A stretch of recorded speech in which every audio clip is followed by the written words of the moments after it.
Walau serta Tuhan kita hendak jalan, disinarkan kemuliaannya, banyak berkat indah yang hendak diberinya pada yang turut dan percaya.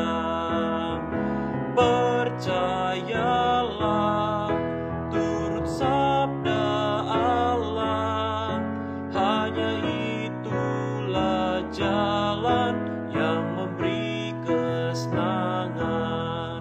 Tiada bayang yang gelap, segala awan lenyap, senyumnya sinarkan terang mulia, tak bimbang, tak takut, tiada pun bersungut, asalkan turut dan percaya.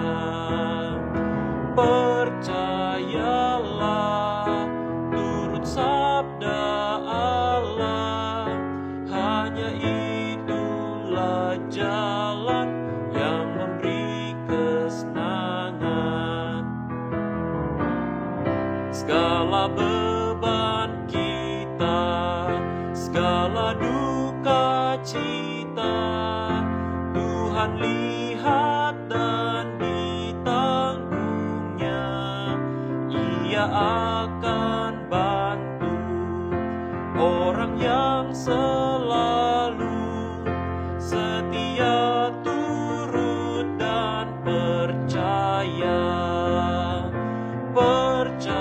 Percayalah, turut sabda Allah, hanya itulah jalan yang memberi kesenangan. Jika dengan Tuhan kita selalu jalan, Ia akan pimpin selamanya dalam negeri mulia, tempat disedianya bagi yang turut dan percaya. Percayalah, turut sabda Allah, hanya itulah jalan yang memberi kesenangan.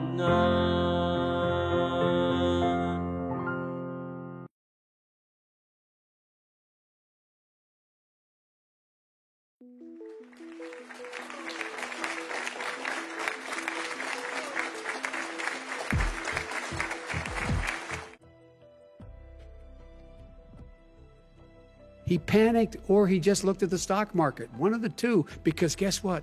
A lot of people died. And a lot more are going to die unless he gets a lot smarter. If we would have listened to you, the country would have been left wide open. Millions of people would have died, not 200,000. And one person is too much. It's China's fault. It should have never happened. They stopped it from going in, but it was China's fault. Will you shut up, man? Listen, China ate your lunch, Joe. And You're by the way, worst you were a president vice- America has ever had. Hey, Come Joe, on. I'm not here to call out his lies. Everybody knows he's a liar. But you I just agree. want to Hey, make sure. Joe, you're the liar. I want to make sure. Graduated last in your class, not first in your class. I want to make Mr. sure. President, can you let him finish, sir? No, he doesn't know how to do that. You know what? Absolutely not Stop. true. Tape doing it. You're going to Not have true. Gentlemen. Is- I hate to raise Chris, my voice, but he's I see on it seems tape. to be. Why should I be different than the two of you? Itulah sesi pertama dari acara debat pemilihan presiden tahun 2020 antara Biden dan Trump. CNN menilai bahwa ini adalah titik terendah di dalam sejarah debat pemilihan presiden, di mana kedua kandidat saling menjatuhkan, tidak menghargai satu sama lain, saling menyombongkan diri sendiri. Mereka saling menginterupsi, dan yang paling penting adalah mereka tidak mau mendengarkan satu sama lain. Dan inilah hal yang menjadi perhatian daripada warga Amerika Serikat. Sehingga mereka menulis, "Gentlemen, are you listening?" Apakah Anda mampu untuk mendengar? Jikalau pemimpin tidak mampu untuk mendengar, apalagi pemimpin Amerika Serikat yang dampaknya sungguh luar biasa, bagaimana mereka bisa memimpin? Are you listening? Di dalam Alkitab, listening atau mendengar juga adalah menjadi hal yang patut untuk kita renungkan. Bilangan 6 ayat 4 mengatakan, "Dengarlah, hai orang Israel, Tuhan itu Allah kita, Tuhan itu Esa." Di dalam bahasa Ibrani, dengarkanlah, listening, itu Shema. Sehingga di ayat tersebut dikatakan adalah Shema, hai Israel. Lebih jauh, Shema juga digunakan bukan hanya untuk aktivitas mendengar, tetapi juga ingin mendapatkan perhatian yang lebih. Seperti Lea, pada saat setelah dia memberikan putra pertama kepada Yakub, tetapi dia merasa tetap tidak didengar dan tidak diperhatikan. Sehingga dia memberi nama anak berikutnya adalah Simeon, yang berasal dari kata Shema, ingin didengar dan ingin diperhatikan. Seperti pemazmur juga mengatakan, "Dengarlah Tuhan seruan yang kusampaikan, kasihanilah aku dan jawablah aku." Dan inilah Shema. Jadi bukan hanya minta didengar atau kemampuan mendengar, tetapi kemampuan untuk memfollow up. Jawablah, lakukan sesuatu.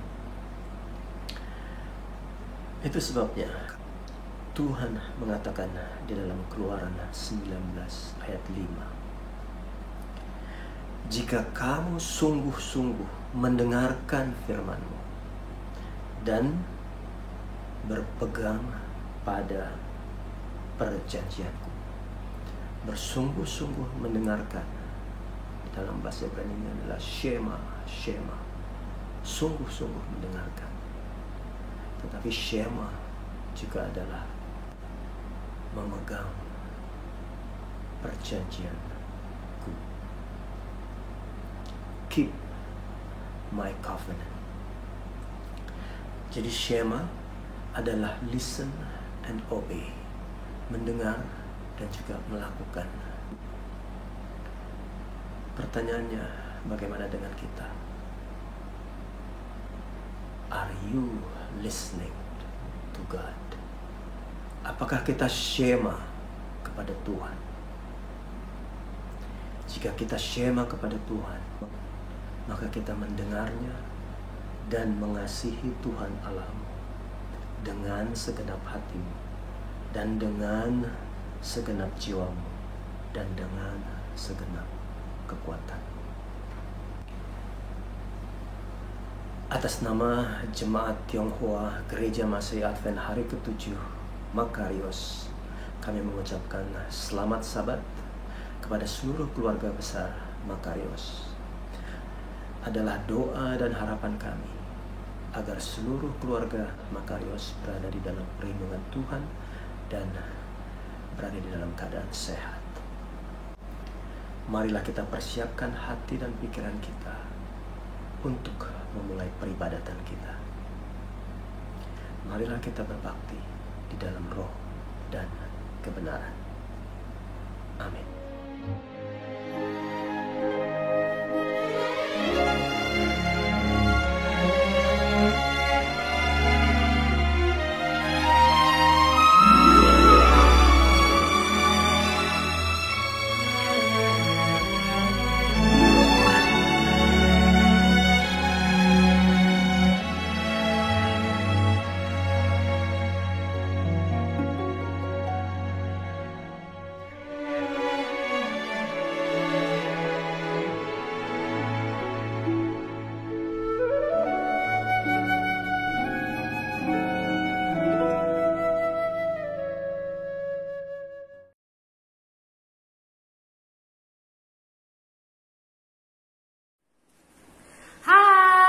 selamat sahabat adik-adik, selamat sahabat semua.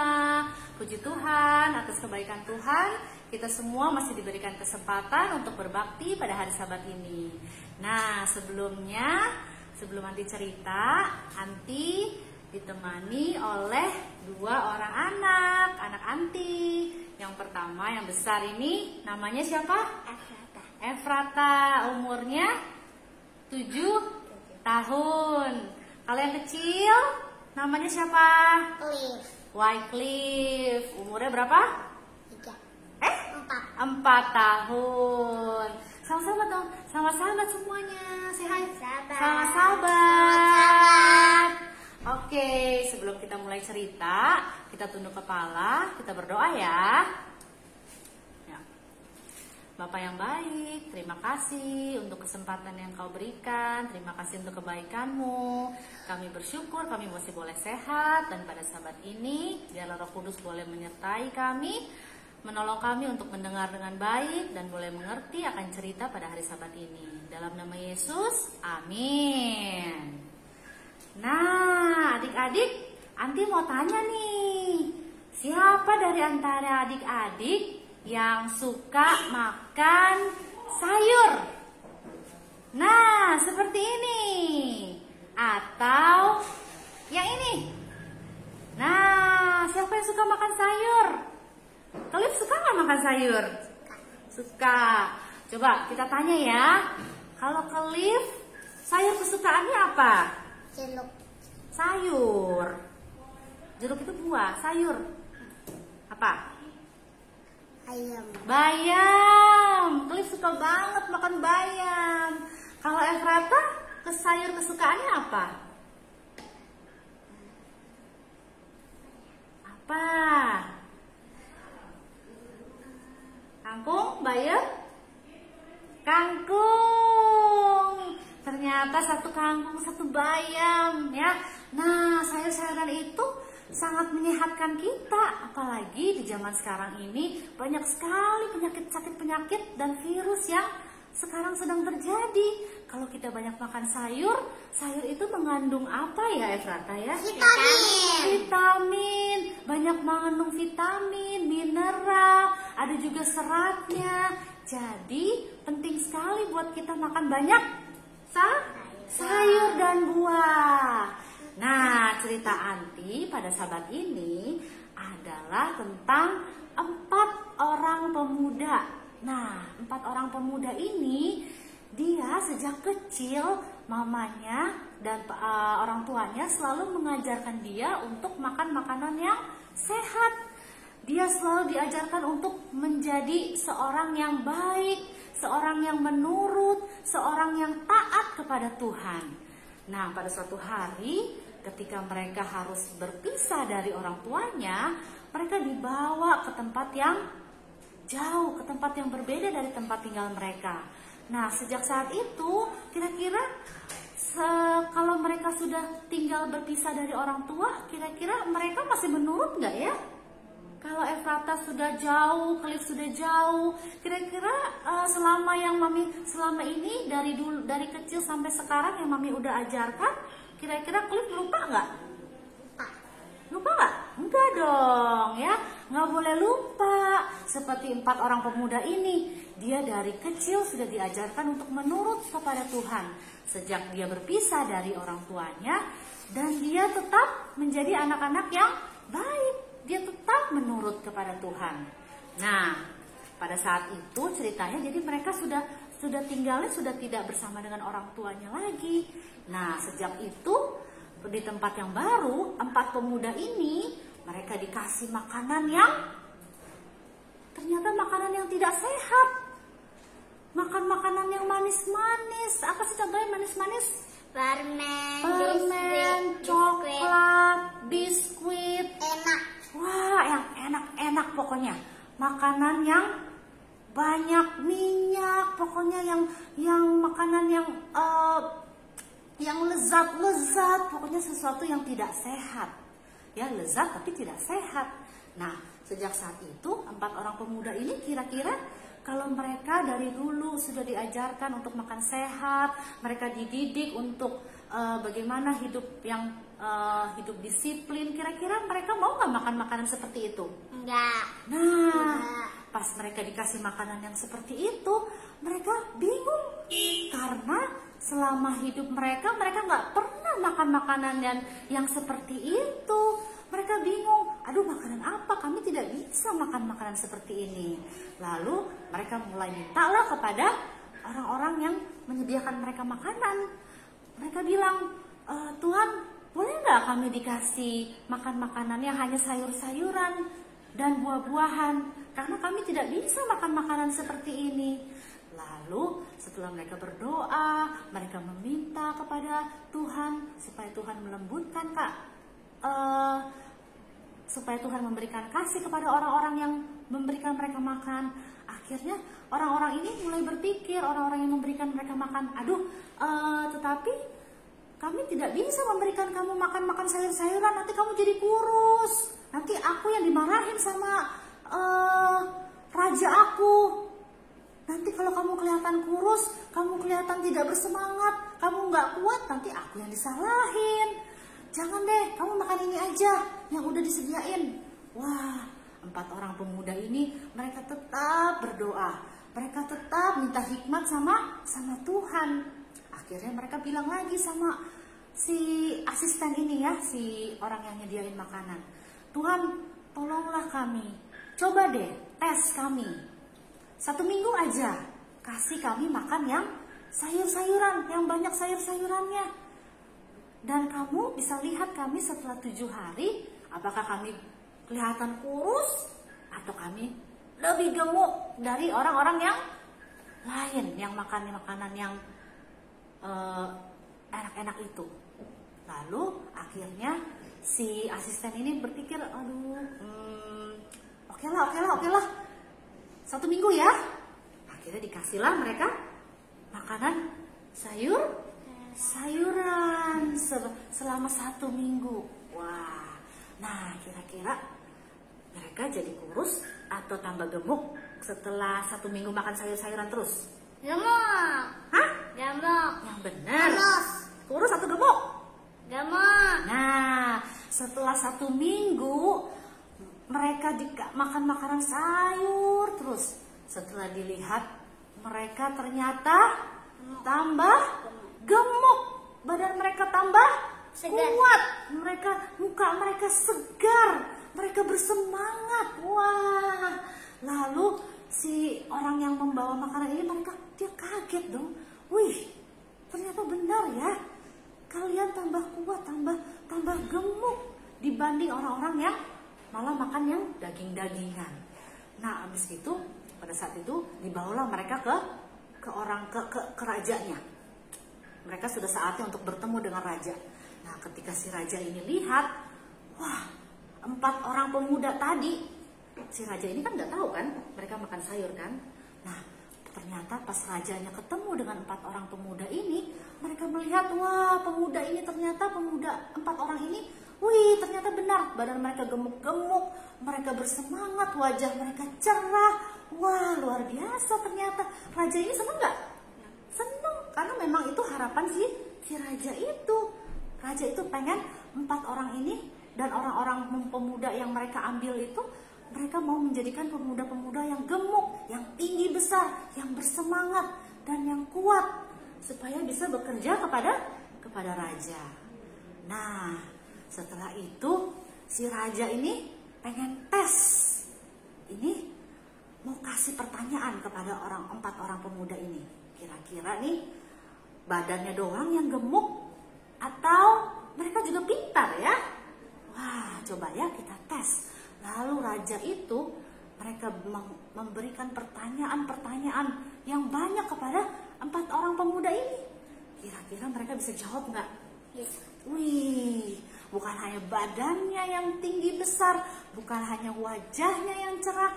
Ternyata 4 pemuda ini setelah diberikan pertanyaan-pertanyaan dari raja, mereka bisa jawab semua pertanyaan dengan hikmat Tuhan. Nggak ada satu pertanyaan yang tidak mereka bisa jawab. Jadi semua pertanyaan bisa dijawab. Wah, ternyata Apa bonusnya kalau kita suka makan sayur? Selain tubuh kita sehat, kita bersemangat, otak kita juga pintar. Wah, Tuhan sangat baik bagi kita. Dia tahu apa yang terbaik bagi kita. Nah, teman-teman, adik-adik, jadi kalau kita banyak makan sayur, kita banyak makan buah, kita tidak hanya kuat secara fisik, kita juga mempunyai pikiran yang cerdas, pikiran yang pintar. Nah, siapa dari adik-adik yang mau jadi anak yang pintar? Siapa? Aku. Saya. Semuanya mau jadi anak pintar kan? Nah, jadi tidak hanya harus belajar terus sepanjang hari, belajar, les apa, tapi dengan kita memberikan kepada tubuh kita makan makanan yang sehat, kita tersenyum, kita bahagia, Tuhan akan memberikan kepada kita kepintaran. Nah, ayat kita pada sahabat ini di dalam Matius 6 ayat 33. Tetapi carilah dahulu kerajaan Allah dan kebenarannya, maka semuanya itu akan ditambahkan kepadamu. Seperti 4 orang pemuda tadi, dia menurut, walaupun dia sudah tidak bersama dengan orang tuanya, dia tetap menurut, dia tetap setia, dia selalu ingat untuk berdoa dan bersyukur. Nah, ketika kita selalu ingat kepada Tuhan, ketika kita selalu menurut, maka Tuhan akan melihat kita, Tuhan akan memperhatikan kita, dan Tuhan akan memberikan kepada kita berkat. Tidak hanya berkat secara fisik, tapi berkat secara keseluruhannya. Oke, siapa yang senang dan berbahagia pada sahabat ini? Puji Tuhan. Oke adik-adik, kiranya cerita ini bisa menjadi berkat buat adik-adik untuk selalu ingat apa? Makan banyak sayur, supaya adik-adik tetap kuat, jauh dari virus dan penyakit. Oke, sampai di sini cerita Anti. Sampai jumpa di lain kesempatan. Tuhan memberkati. Bye.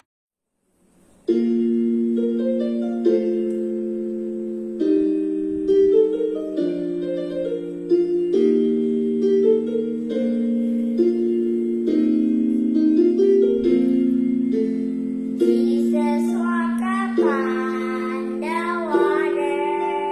He stilled the storm and calmed the angry sea.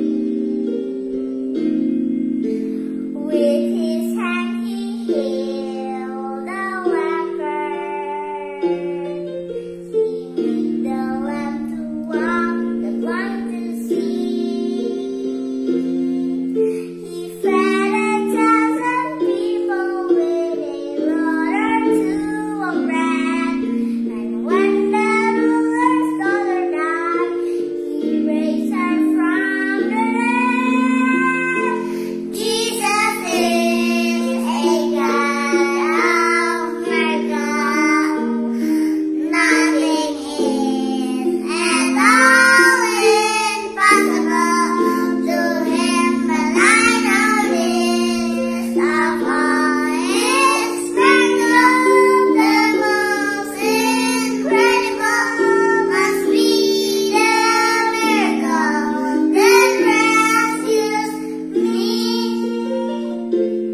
Shalom, selamat sahabat bagi kita semua. Kembali lagi kita boleh bertemu di dalam acara Sekolah Sahabat pada saat ini. Saudara-saudara sekalian, tentunya saya percaya masing-masing kita yang berada di rumah ataupun di mana kita berada pada saat ini dalam keadaan sehat dan tentunya kita diberkati oleh Tuhan. Pada saat ini kita bersyukur karena kembali kita boleh memasuki kuartal yang baru di tahun 2020, kuartal keempat tentang pelajaran sekolah sahabat kita. Dan yang menarik adalah pelajaran sekolah sahabat kita yang baru berjudul pendidikan. Saudara-saudara sekalian, dikatakan bahwa oleh karena Tuhan kita adalah sumber dari segala sesuatu, untuk itu masing-masing kita harus memfokuskan pikiran kita dan segala sesuatunya hanya untuk Tuhan. Di sini juga dikatakan segala pengetahuan dan pendidikan harus berfokus kepada Tuhan. Dan judul pelajaran sekolah sahabat kita yang pertama, pelajaran pertama ini adalah pendidikan di Taman Eden. Tetapi saudara-saudara, sebelum saya lanjut, saya undang kita semua tunduk kepala dan kita berdoa. Bapa kami di surga, terima kasih Tuhan. Pada saat ini Tuhan, kami akan memulaikan acara sekolah sahabat kami. Kami mohon kepada Tuhan, biarlah Roh Kudus Tuhan hadir di tengah-tengah masing-masing kami, agar bila mana hamba-Mu menyampaikan pekabaran firman Tuhan di dalam pembahasan sekolah sahabat bersama dengan para narasumber. Melalui hikmat dari Tuhan, segala pelajaran akan kami sampaikan, semua itu berkenan di hadapan Tuhan. Terpujilah nama-Mu Tuhan, kami bawa doa ini hanya dalam nama Tuhan Yesus Juru Selamat, penebus kami. Amin. Pendidikan di Taman Eden. Ayat hafalannya terdapat di dalam Ayub 36 ayat 22. Sesungguhnya Allah itu mulia di dalam kekuasaannya. Siapakah guru seperti Dia? Saudara-saudara sekalian, Allah itu mulia di dalam kekuasaannya dan Dia adalah guru di atas segala guru. Di dalam pelajaran sekolah sahabat dikatakan Taman Eden adalah sekolah pertama di atas dunia ini, di mana Tuhan sebagai gurunya dan Taman Eden sebagai ruangan kelasnya. Dan alam yang diciptakan oleh Tuhan itu semua, baik tumbuh-tumbuhan, binatang, itu menjadi mata pelajaran yang pertama bagi Adam dan Hawa. Dan Adam dan Hawa adalah murid yang pertama. Saudara-saudara sekalian, pendidikan yang sangat luar biasa yang Adam dan Hawa dapatkan di Taman Eden, itu semua harus berakhir. Kenapa? Karena Adam dan Hawa, mereka lebih memilih guru yang lain. Yang seharusnya mereka hanya berguru kepada Allah, tetapi Adam dan Hawa tergoda kepada guru yang lain. Sehingga Adam dan Hawa mereka meninggalkan guru sejati mereka yang telah menyediakan ruangan kelas bagi mereka, tempat untuk mereka belajar, tempat di mana mereka menimba ilmu, yang sebenarnya ilmu itu ilmu yang tertinggi bagi Adam dan Hawa. Guru yang asing itu telah mengajarkan pelajaran yang salah kepada Adam dan Hawa.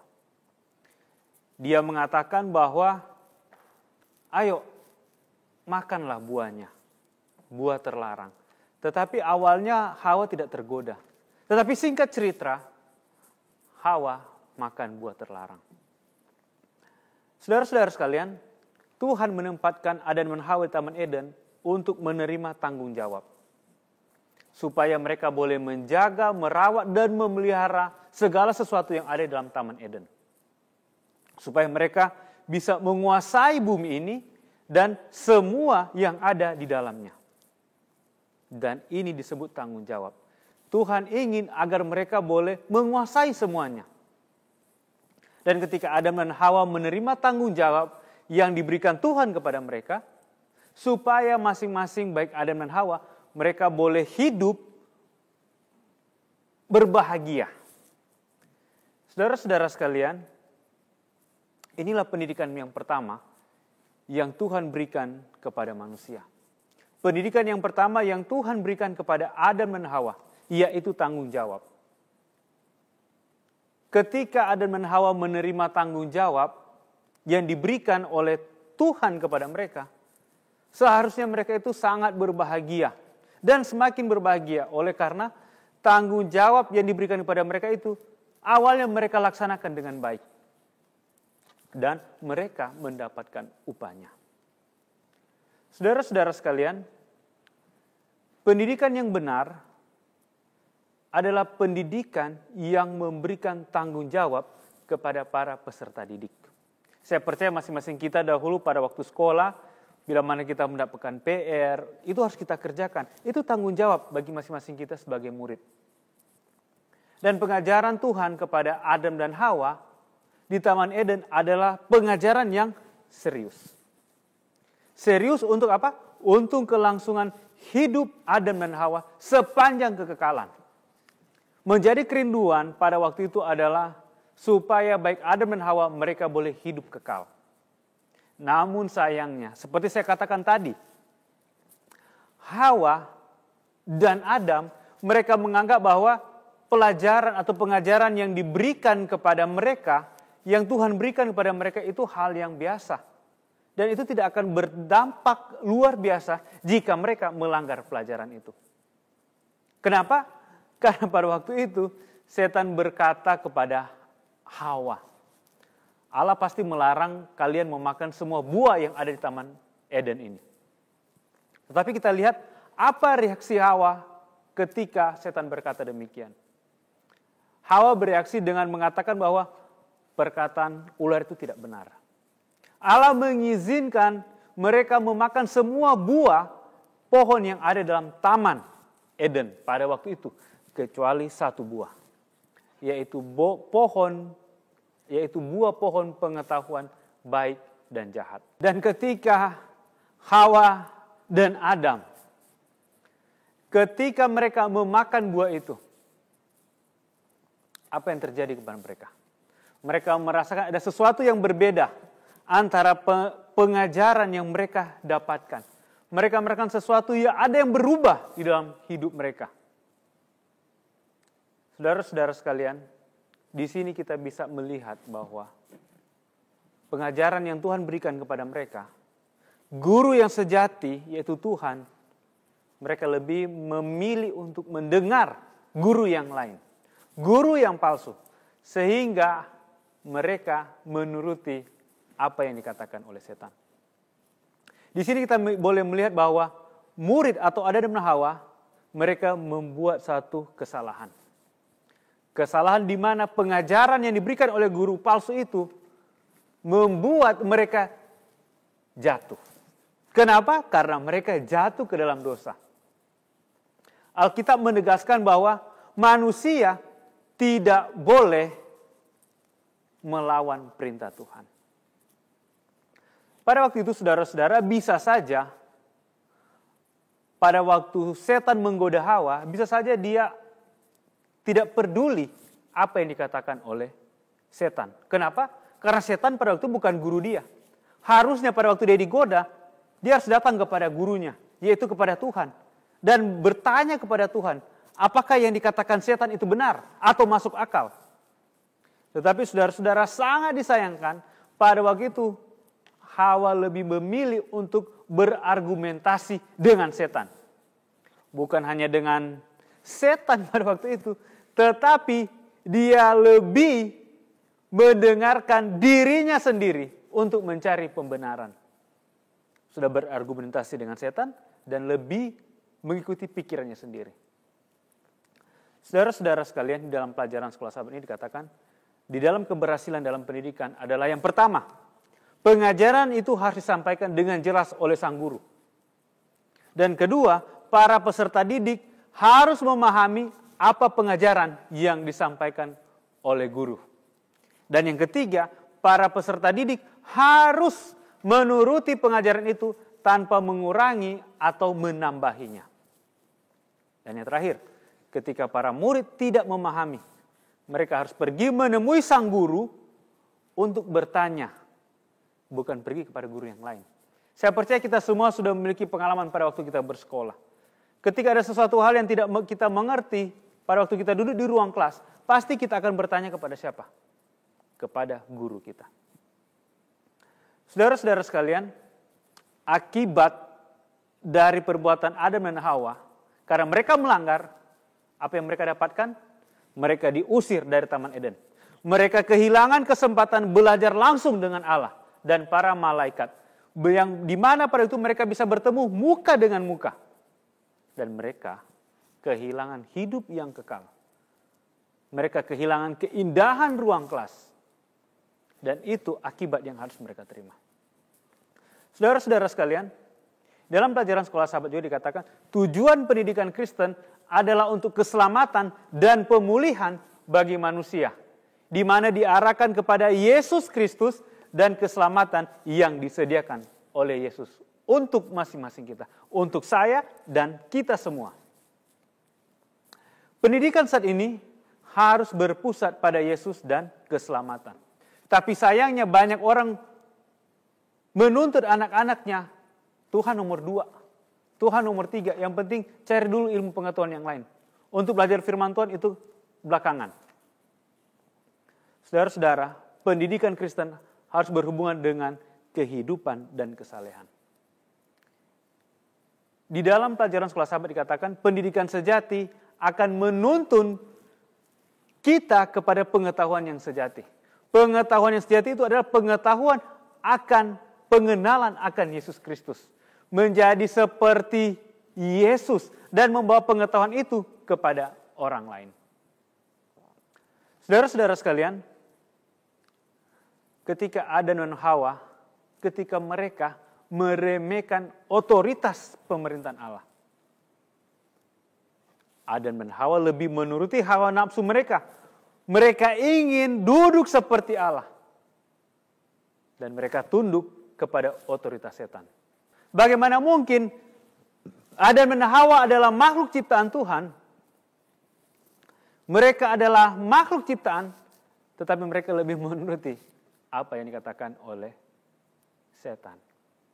Saudara-saudara sekalian, pada saat ini saya bersyukur oleh karena saya ditemani oleh beberapa narasumber yang akan memberikan jawaban di mana ada pertanyaan-pertanyaan di sekolah sahabat yang sudah saya bagikan kepada mereka. Dan pada saat ini saya akan memberikan pertanyaan kepada saudara Erik. Dan pertanyaan kita bisa lihat di screen. Shalom, selamat sahabat bagi kita semua. Apa kabar? Saya mendoakan agar kita semua baik dan sehat-sehat saja. Terima kasih atas kesempatan yang diberikan untuk menjawab pertanyaan hari Rabu. Dengan perikop memperoleh kembali apa yang telah hilang. Pertanyaannya adalah, pikirkanlah sejenak tentang fakta bahwa pohon yang dilarang adalah pohon tentang pengetahuan baik dan jahat. Apakah yang harus disampaikan kepada kita bahwa tidak semua pengetahuan itu baik? Bagaimanakah kita mengetahui adanya perbedaan antara pengetahuan baik dan buruk? Pada waktu pertama kali saya mendapatkan pertanyaan ini, saya pun bingung akan jawabannya dan saya tidak tahu akan jawabannya. Tetapi saya coba kembali membuka buku oleh tulisan hamba Tuhan. Di dalam bukunya Membina Pendidikan Sejati, bab 3, tentang pengetahuan baik dan jahat. Jadi kebetulan sekali jawabannya terdapat di dalam buku ini. Saya akan tampilkan apa yang akan nanti saya bacakan di sebelah sini. Di sini dikatakan, bila mana mereka menolak Allah dalam pengetahuannya, hati yang tegar itu digelapkan. Walaupun diciptakan tak bersalah dan suci, nenek moyang kita yang pertama tidak ditempatkan di luar kemungkinan membuat kesalahan. Allah dapat menciptakan mereka tanpa daya untuk melanggar tuntunannya. Tetapi, dalam keadaan demikian tidak akan ada perkembangan tabiat. Pelayanan mereka tidak akan bersifat sukarela, tetapi terpaksa. Oleh sebab itu ia mengaruniakan mereka kuasa memilih, kuasa untuk taat atau tidak taat. Dan sebelum mereka dapat menerima berkat-berkat penuh yang ia ingin berikan, kasih dan kesetiaan mereka harus diuji. Di Taman Eden ada pohon pengetahuan tentang yang baik dan yang jahat. Lalu Tuhan Allah memberi perintah ini kepada manusia. Semua pohon dalam taman ini boleh kau makan buahnya dengan bebas. Tetapi pohon pengetahuan tentang yang baik dan yang jahat itu janganlah kau makan buahnya. Kejadian 2 ayat 9-17. Allah ingin supaya Adam dan Hawa tidak mengenal kejahatan. Pengetahuan tentang yang jahat, tentang dosa dan akibat-akibatnya, tentang pekerjaan yang melelahkan, tentang perawatan yang menggelisahkan, tentang kekecewaan dan duka cita, tentang sakit dan kematian, karena kasih ini ditahan. Sementara Allah mengusahakan kebaikan manusia, setan mengusahakan kebinasaannya. Ketika Hawa tidak mengindahkan nasihat Tuhan mengenai pohon larangan itu, pergi mendekati pohon itu, ia mengadakan kontak dengan musuhnya. Perhatian serta rasa ingin tahunya telah dibangkitkan. Setan menyanggah firman Allah dan mengobarkan rasa tidak percaya terhadap hikmat dan kebaikannya, terhadap pernyataan perempuan itu. Mengenai pohon pengetahuan, Allah berfirman, jangan kamu makan ataupun raba buah itu, nanti kamu mati. Si penggoda menjawab, sekali-kali kamu tidak akan mati. Tetapi Allah mengetahui bahwa pada waktu kamu memakannya, matamu akan terbuka dan kamu akan menjadi seperti Allah, tahu tentang yang baik dan yang jahat. Kejadian 3 ayat 3-5. Setan ingin membuat sehingga kelihatan bahwa pengetahuan tentang yang baik dicampur dengan yang jahat akan menjadi berkat. Dan dalam melarang mereka memakan buah pohon itu, Allah menahan kebaikan besar. Ia mengatakan bahwa karena isinya yang ajaib serta memberi hikmat dan kuasa, sehingga Allah melarang mereka untuk mencicipinya. Jadi ia berusaha untuk mencegah mereka jangan sampai mencapai perkembangan lebih tinggi dan mendapat kebahagiaan lebih besar. Ia mengatakan bahwa ia sendiri telah memakan buah larangan itu. Dan jika mereka juga makan, mereka akan mencapai suatu tingkatan yang lebih tinggi dan masuk ke dalam lapangan pengetahuan yang lebih luas. Ketika setan mengaku telah menerima kebaikan besar dengan memakan buah pohon larangan itu, ia tidak menunjukkan bahwa oleh pelanggaran ia telah dibuang dari surga. Dari sini terdapat kepalsuan yang begitu tersembunyi di bawah apa yang tampak sebagai kebenaran, sehingga Hawa tergiur, tersanjung, tertipu, sehingga tidak melihat tipu muslihat. Ia menginginkan apa yang dilarang Allah. Ia tidak mempercayai hikmatnya. Ia membuang iman, kunci pengetahuan. Ketika Hawa melihat bahwa buah pohon itu baik untuk dimakan dan sedap kelihatannya, lagi pula pohon itu menarik hati karena memberi pengertian, lalu ia mengambil dari buahnya dan dimakannya. Rasanya lezat, dan sementara ia makan, ia merasakan ada kuasa hidup yang menyegarkan dan membayangkan dirinya memasuki suatu tingkatan keberadaan yang lebih tinggi. Setelah ia sendiri melanggar, ia menjadi penggoda bagi suaminya, dan suaminya pun memakannya. Kejadian 3 ayat 6. Matamu akan terbuka, kata musuhmu itu. Kamu akan menjadi seperti Allah, tahu tentang yang baik dan yang jahat. Kejadian 3 ayat 5. Mata mereka benar-benar terbuka, tetapi betapa menyedihkan. Pengetahuan tentang yang jahat, kutuk dosa, itulah semua yang diperoleh pelanggar-pelanggar itu.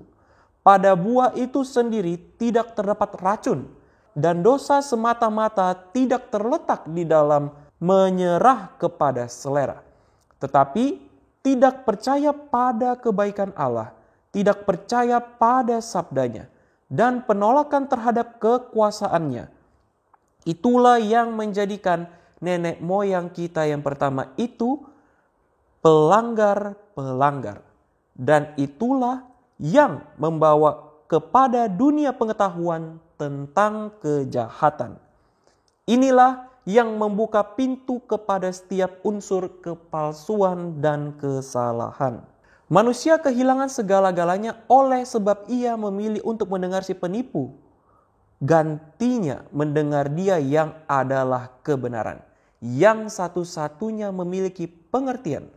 Oleh mencampur aduk kejahatan dengan kebaikan, pikirannya menjadi kacau. Kuasa mental dan rohaninya menjadi tumpul. Ia tidak lagi dapat menghargai kebaikan yang dianugerahkan Allah secara cuma-cuma. Adam dan Hawa telah memilih pengetahuan yang jahat. Dan jika mereka hendak memperoleh kembali kedudukan mereka yang hilang itu, maka mereka harus memperolehnya kembali di bawah keadaan yang tidak menyenangkan, yang mereka timpakan ke atas diri mereka sendiri. Mereka tidak boleh tinggal di Eden lagi, karena dalam kesempurnaan taman tersebut, hal itu tidak dapat mengajarkan kepada mereka pelajaran yang sekarang perlu mereka pelajari. Dalam kesedihan yang tak terkatakan, mereka mengucapkan selamat tinggal kepada lingkungannya yang indah, lalu pergi untuk berdiam di bagian bumi di mana terdapat kutuk dosa. Jadi, apa yang tadi kita baca sudah sangat jelas dan sudah menjawab akan pertanyaan tersebut. Kiranya dapat menjadi berkat bagi kita semua. Tuhan memberkati. Selanjutnya, pertanyaan akan saya berikan kepada saudara Christopher.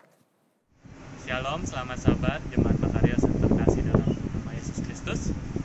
Pertanyaannya adalah, pikirkanlah akan hal ironis yang menipu di sini. Si ular berkata bahwa jika mereka memakan buah dari pohon itu, mereka dapat menjadi seperti Allah. Tetapi bukankah dalam Kejadian 1 ayat 27 mengatakan bahwa mereka sudah seperti Allah? Apakah yang dapat diajarkan di sini bahwa betapa mudahnya kita dapat ditipu dan mengapa iman dan penurutan adalah satu-satunya perlindungan kita? Bahkan ketika kita sudah diberi pendidikan yang terbaik sebagaimana yang terjadi pada Adam dan Hawa. Hawa dengan sungguh-sungguh mempercayai kata-kata setan. Tetapi kepercayaannya itu tidaklah menyelamatkan dia dari hukuman dosa. Ia tidak mempercayai firman Allah dan inilah yang telah menyebabkan kejatuhannya. Dalam penghakiman, manusia tidak dihukum oleh karena mereka dengan sadar mempercayai satu dusta, melainkan oleh karena mereka tidak mempercayai kebenaran. Oleh karena mereka melalaikan kesempatan untuk mempelajari apakah kebenaran itu, sekalipun adanya muslihat setan untuk berbuat yang sebaliknya, adalah selalu berbahaya untuk tidak menurut Tuhan. Kita harus menetapkan hati untuk mengetahui apakah kebenaran itu. Segala pelajaran yang Tuhan telah sengaja mencatatnya di dalam firman-Nya adalah menjadi amaran serta petunjuk bagi kita. Semuanya itu diberikan untuk menyelamatkan kita dari penipuan. Melalaikan semua itu berarti kehancuran kepada kita. Apapun yang bertentangan dengan firman Tuhan, kita memastikan bahwa itu berasal dari setan. Jikalau mereka tetap menurut kepada Allah, selaras dengan hukum kasih-Nya yang besar itu, mereka akan senantiasa selaras satu dengan yang lain. Kiranya Tuhan memberkati. Dan selanjutnya, pertanyaan sekolah sahabat ini akan saya berikan kepada saudara Johan. Kepada kita semua, pertanyaan untuk sekolah sahabat kita pada hari ini, bila mana kita melihat tipu daya iblis di Taman Eden, begitu mudahnya kita menjadi frustasi dengan kelemahan-kelemahan manusiawi kita. Adam dan Hawa tahu bahwa Allah itu dekat. Namun, mereka menerima perkataan yang disampaikan ular. Bagaimanakah kita yang sudah disingkirkan dari kedekatan secara fisik dengan Allah masih menemukan kekuatan dari Dia untuk menolong kita mengatasi penggodaan? Tentu sebagai pengikut Kristus kita harus sadar bahwa kita benar-benar membutuhkan Kristus dalam setiap langkah kehidupan kita. Karena sebagai orang Kristen kita percaya bahwa harapan kita hanya ada pada Kristus. Mari kita buka Alkitab kita dalam Ratapan 3 ayat 25 yang berbunyi, Tuhan adalah baik bagi orang yang berharap kepadanya, bagi jiwa yang mencari Dia. Dan kita buka di Filipi 4 ayat 13. Segala perkara dapat kutanggung di dalam Dia yang memberi kekuatan kepadaku. Jadi kita sudah tahu dengan jelas bahwa yang memberi kita kekuatan atau kesanggupan hanya Dia, ya Tuhan Yesus Kristus. Lalu bagaimana cara kita memperoleh kekuatan tersebut? Tentu kita dapat mencontoh teladan Tuhan Yesus. Salah satunya terdapat dalam Markus 1 ayat 35. Pagi-pagi benar, Waktu hari masih gelap, ia bangun dan pergi keluar. Ia pergi ke tempat yang sunyi dan berdoa di sana. Dan mari kita buka Mazmur 1-3. Berbahagialah orang yang tidak berjalan menurut nasihat orang fasik, yang tidak berdiri di jalan orang berdosa, dan yang tidak duduk dalam kumpulan pencemooh. Tetapi yang kesukaannya ialah Taurat Tuhan, yang merenungkan Taurat itu siang dan malam. Ia seperti pohon yang ditanam di tepi aliran air, yang menghasilkan buahnya pada musimnya, dan yang tidak layu daunnya, apa saja yang diperbuatnya berhasil.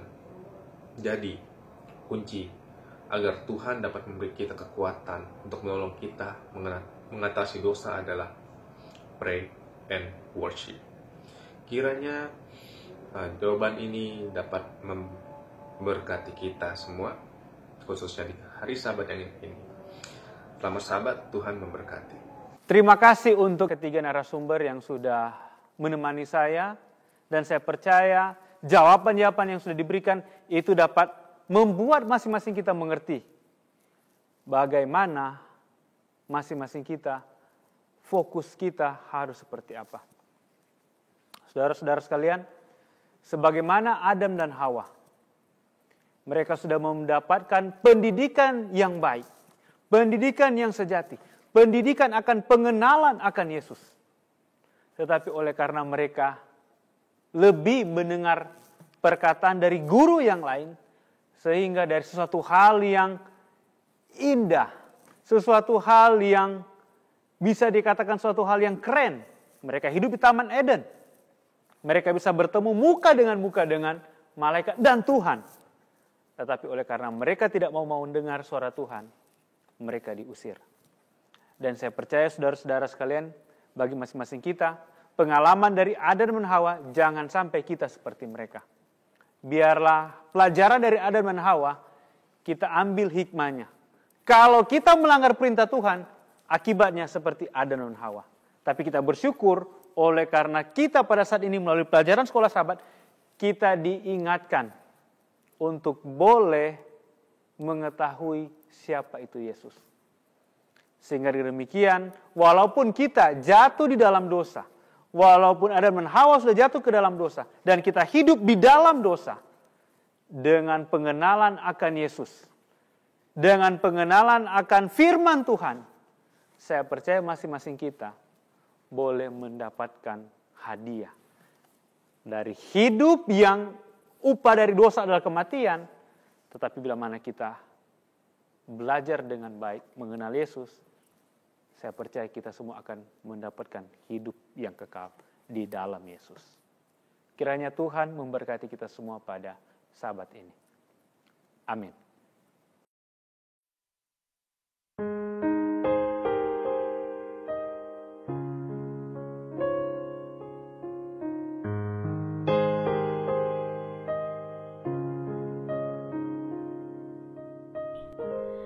Every day they pass me by, I can see it in their eyes. Empty people filled with care, headed who knows where. On they go through private pain, leaving fear to fear. Laughter hides the silent cries, only Jesus hears. People need the Lord. People need the Lord. At the end of broken streets, He's the open door. People need the Lord. People need the Lord. When will we realize people need the Lord?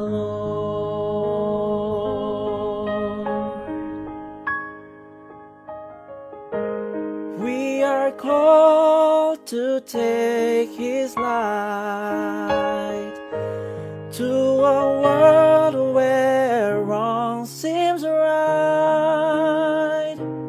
What could be too great a cost for sharing life with one who's lost? Through His love, our hearts can feel all the grief they bear. They must hear the words of life. Only we can share. People need the Lord. People need the Lord. At the end of broken dreams, He's the open door. People need the Lord. People need the Lord. When will we realize people need the Lord?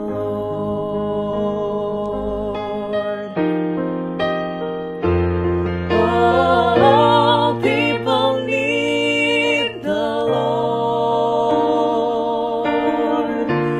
People need the Lord. At the end of broken dreams, He's the open door. People need the Lord. People need the Lord. When will we realize that we must give our lives for people need the Lord.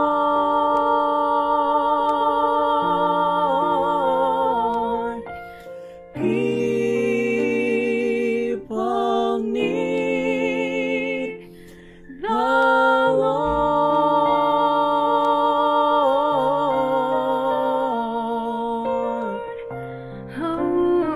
Oh, the Lord.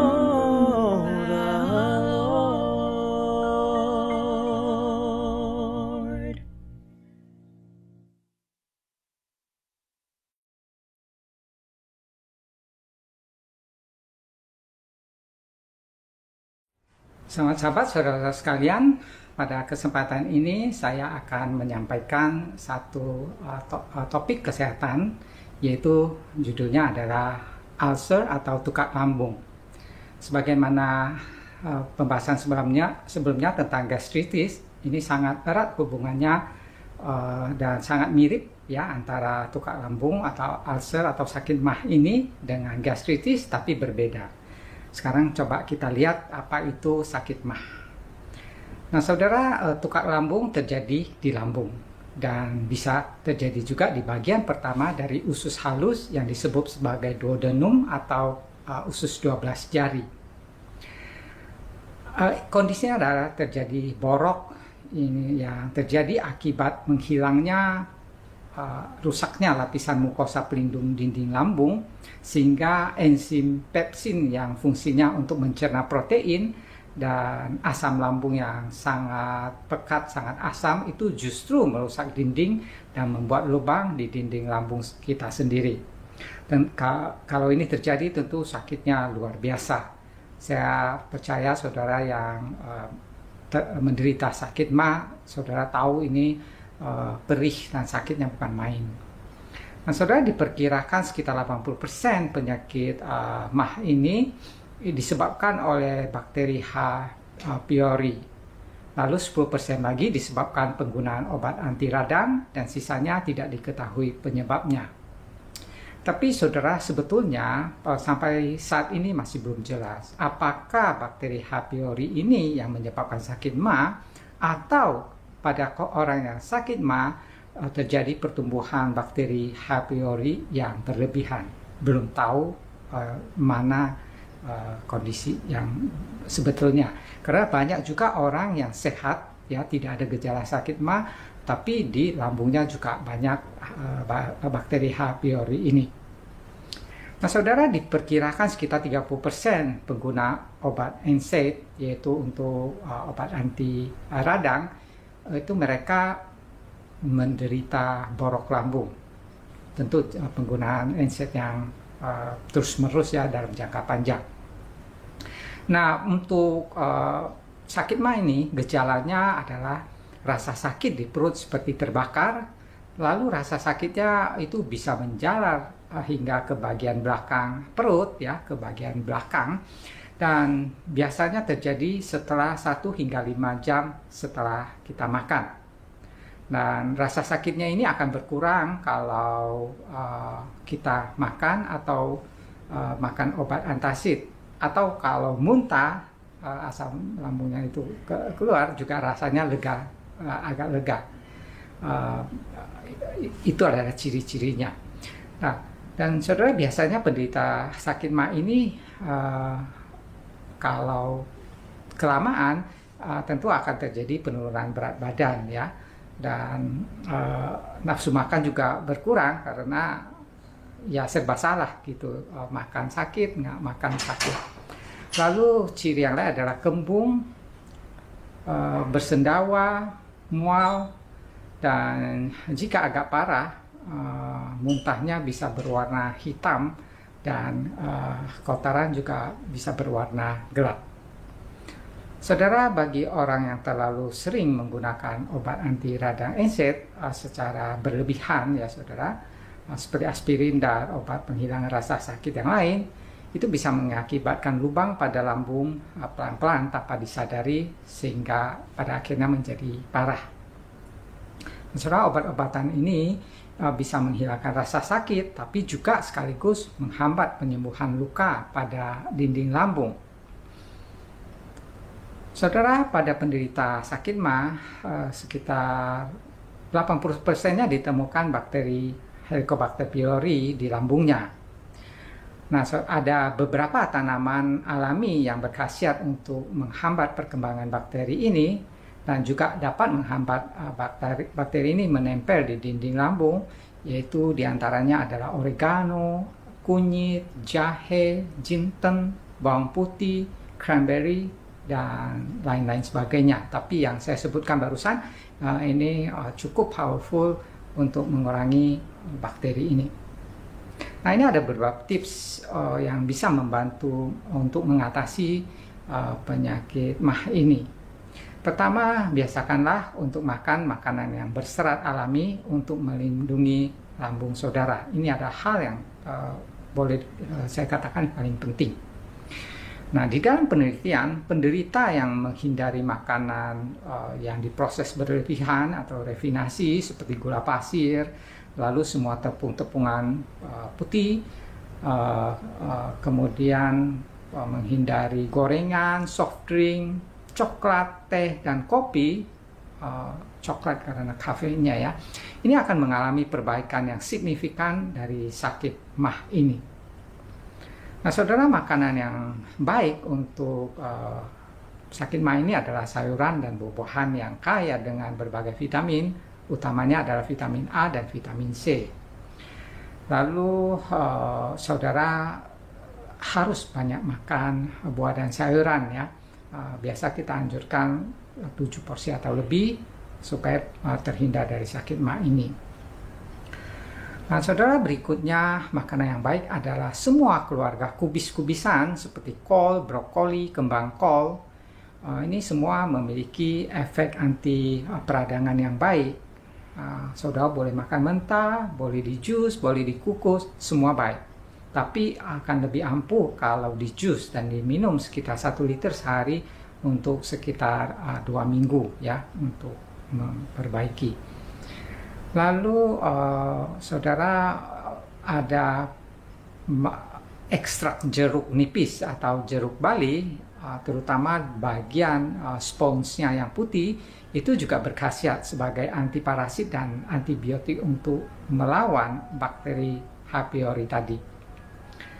Berikutnya saudara adalah kentang. Ya, kentang ini sangat baik karena memiliki sifat antasid, membuat rasa nyaman dan menenangkan lambung. Kentang yang mentah itu bisa di jus, atau jika tidak suka bisa juga dimasak, kemudian dihancurkan ya jadi bubur. Yang pasti kentang itu jangan digoreng ya, apalagi french fries. Jangan juga dikasih mentega karena mentega itu akan meningkatkan inflamasi. Dan saudara, tepung tapioka itu juga memiliki efek yang sama dengan kentang ya. Jadi tepung tapioka dibikin kayak bubur yang kental, itu juga baik. Nah saudara, kentang yang mentah ini, yang jus ini hanya digunakan pada saat sakit mah saja ya.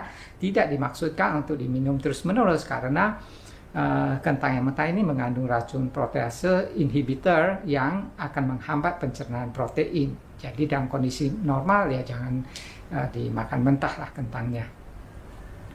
Nah, saudara, pada saat sakit ya, perutnya sakit, lambungnya sakit, makanlah bubur oat ya atau havermut yang dimasak dengan halus. Oat ini akan memberikan efek penyembuhan pada lapisan mukosa. Yang lainnya saudara, ada sayuran okra ya. Sayuran okra ini akan memberikan efek penyembuhan pada lapisan mukosa lambung. Okra itu harus dimakan bersama dengan lendir yang tercipta saat dimasak. Kalau saudara masak ada lendir-lendirnya ya, itu semua dimakan bersamaan. Berikutnya saudara, buah sirikaya ya. Buah sirikaya dapat menetralisir kelebihan asam lambung dan memberikan efek penyembuhan juga. Ya, berikutnya buah yang baik adalah apel, kemudian daun seledri dan buah-buah berries. Ini semuanya baik untuk sakit mah. Lalu ada satu minyak lemak tidak jenuh ya, yang berasal dari olive oil yang berkualitas ya, bukan olive oil yang abal-abal. Yang berkualitas itu mengandung polifenol yang bermanfaat untuk mencegah perkembangan dari bakteri Helicobacter ini. Selanjutnya saudara, buah alpukat ya, ini juga makanan yang baik bagi penderita sakit mah, tapi tentu jangan dimakan bersama dengan susu, coklat dan gula ya.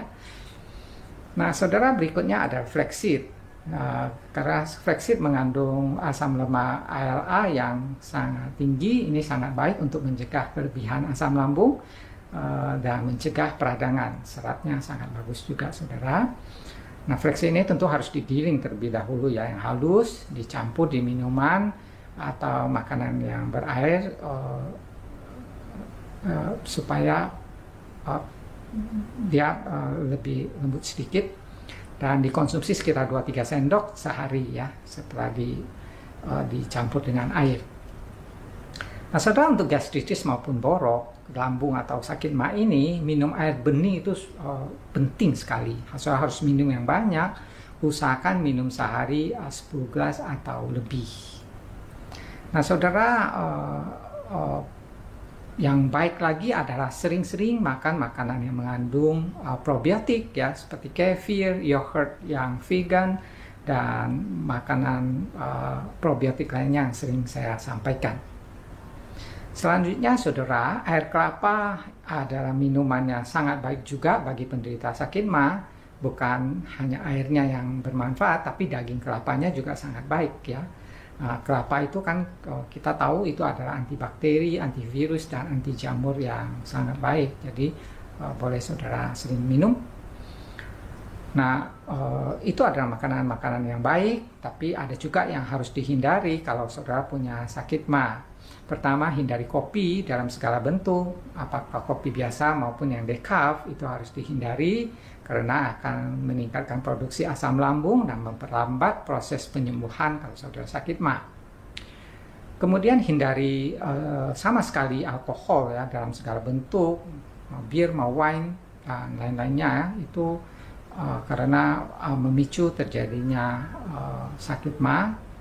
Dan sehubungan dengan alkohol, gula pasir yang dimakan berlebihan itu juga memiliki efek yang sama. Jadi yang manis-manis yang mengandung gula yang banyak itu harus dihindari juga. Berikutnya saudara yang harus dihindari lagi adalah purin yang tinggi pada daging, terutama pada bagian jeroannya ya, itu akan memicu terbentuknya penyakit MA ini. Dan yang terutama sangat harus dihindari lagi adalah daging dari binatang laut yang bercangkang seperti udang, kepiting, cumi, dan lain sebagainya. Ini bisa menyebabkan iritasi dan peradangan yang berlebihan.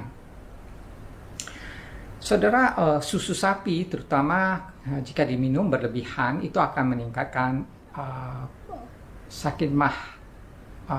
Atau kalau saudara sudah punya sakit MA itu akan lebih sering kambuh ya kalau saudara banyak minum susu sapi ini. Dan kalau memang sakit itu juga sembuhnya jadi lebih lama. Jadi jangan percaya dengan nasihat yang sudah lama yang mengatakan bahwa minum susu sapi baik untuk sakit MA.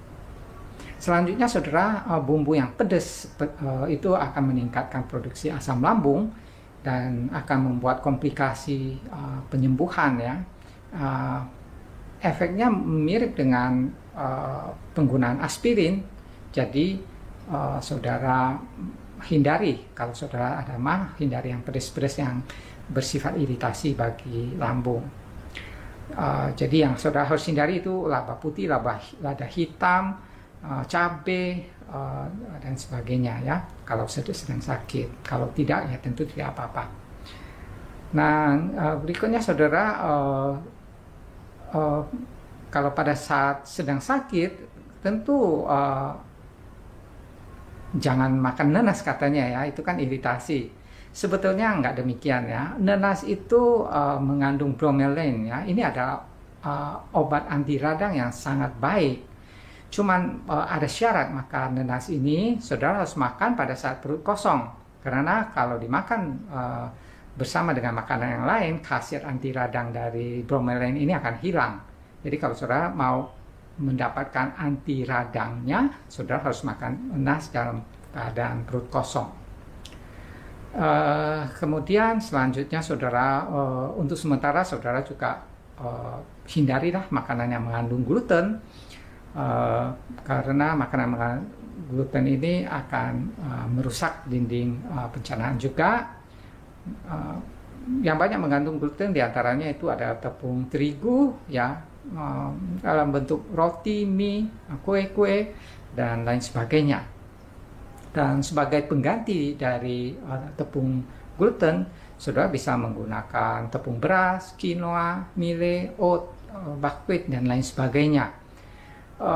Saudara juga bisa menggunakan ubi, labu, kentang sebagai pengganti ya, dikukus lalu dihancurkan.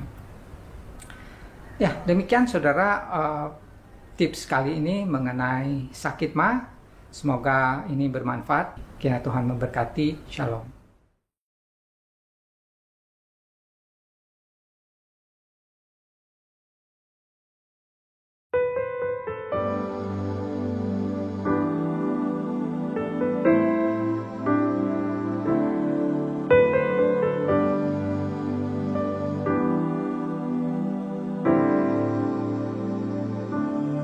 Tiap hari dan tiap waktu berlalu, kuat Dia beri dalam pencobaan.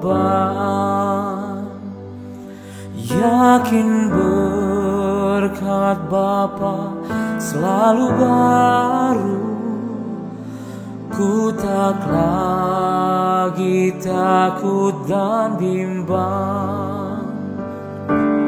Kasih-Nya baik dan tak terkirakan, tiap hari Dia beri yang terbaik. Walaupun itu suka dan duka, perhentian dan damai Dia berikan.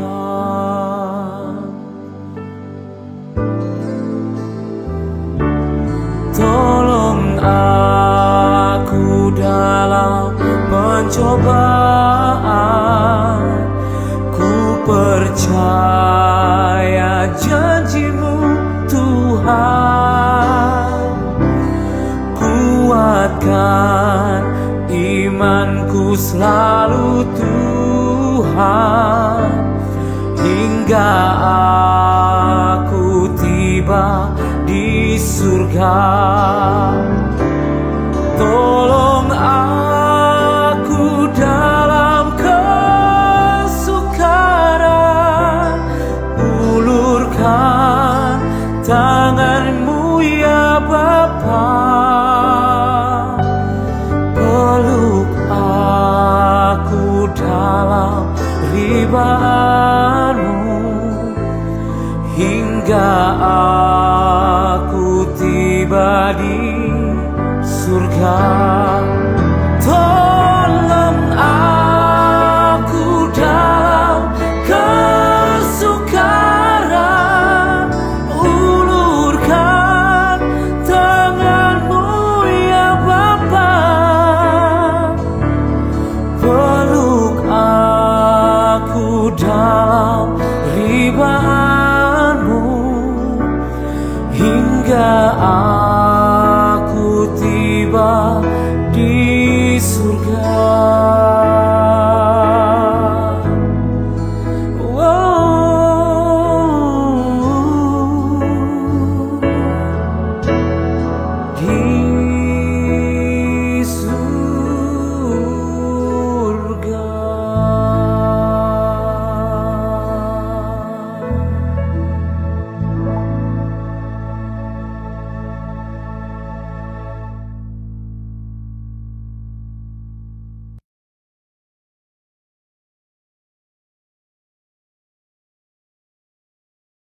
Satu kali di suatu pagi, suatu seminar diadakan untuk pasangan suami istri.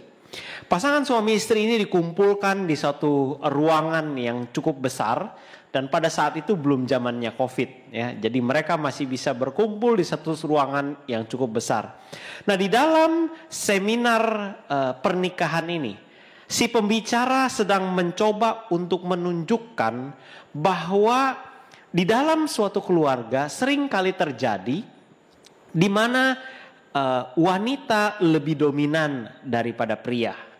Jadi diberikanlah beberapa pertanyaan baik kepada si istri maupun kepada si suami, lalu mulailah dipisahkan grup dan kelompok suami-suami yang dikatakan suami-suami takut istri, dan juga satu kelompok suami-suami yang sepertinya dari jawaban-jawabannya adalah suami-suami yang tidak takut istri. Nah, sangat menarik bahwa di bagian kelompok suami-suami takut istri itu banyak sekali para pria, banyak sekali suami berjejer dan duduk di kelompok tersebut. Dan di tempat di mana kelompok di mana suami-suami yang tidak takut istri, itu hanya ada satu orang laki-laki, satu orang pria yang duduk di tempat itu. Dan pembicara sangat menarik menemukan bahwa ada satu pria yang cukup gentleman dan dia tidak berada di dalam kelompok suami-suami takut istri. Lalu setelah itu dia mulai datangi kepada si bapak ini dan ditanya, "Pak, saya sudah memberikan beberapa pertanyaan dan kelihatannya bapak termasuk di dalam kelompok suami-suami yang tidak takut istri, Pak. Nah, kenapa, Pak? Apa yang membuat bapak bisa demikian baik dan membuat bapak menjadi seperti ini?" Si bapak itu dengan santainya mengatakan, "Oh, saya duduk di sini karena disuruh sama istri saya." Cerita ini cukup lucu, dan kalau kita bandingkan saat ini dengan masa yang lalu, wanita-wanita sudah maju demikian hebatnya sehingga sekarang tidak lagi ada perbedaan antara pria dengan wanita.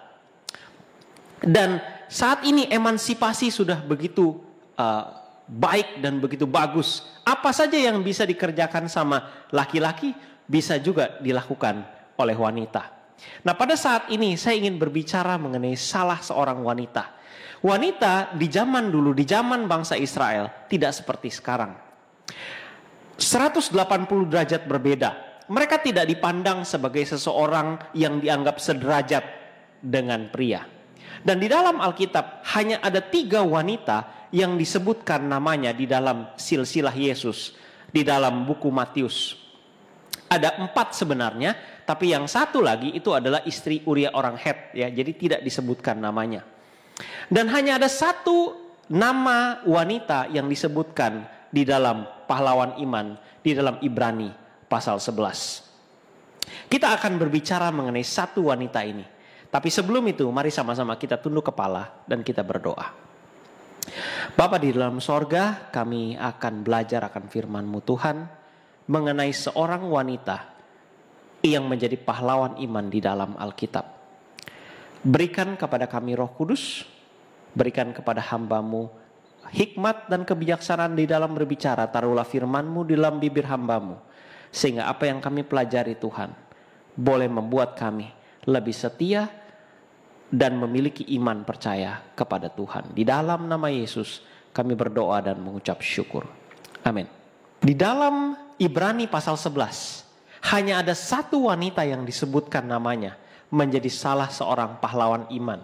Dan dia bukanlah dari bangsa orang Yahudi atau orang Israel. Siapa namanya? Namanya adalah Rahab.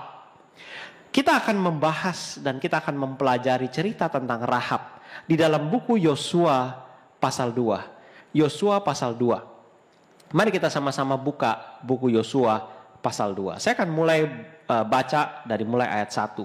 Yosua bin Nun dengan diam-diam melepas dari Sitim 2 orang pengintai. Katanya, "Pergilah, amatilah negeri itu dan kota Yeriko."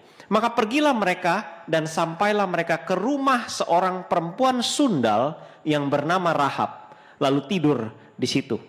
Ada satu, sebelum saya masuk ke dalam, saya ingin menceritakan latar belakang terjadinya cerita ini. Pada saat itu Musa telah meninggal dan Yosua dipanggil untuk melanjutkan perjuangan dan kepemimpinan daripada Musa.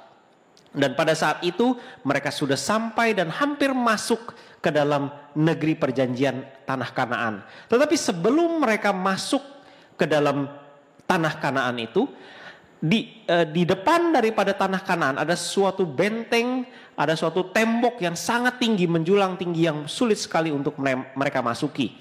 Tembok ini adalah tembok Yeriko. Kita sering sekali mendengar ceritanya, bahkan pada saat cerita anak-anak kita sudah mengetahui akan ceritanya. Tapi mari kita lihat dan kita bahas lebih jauh.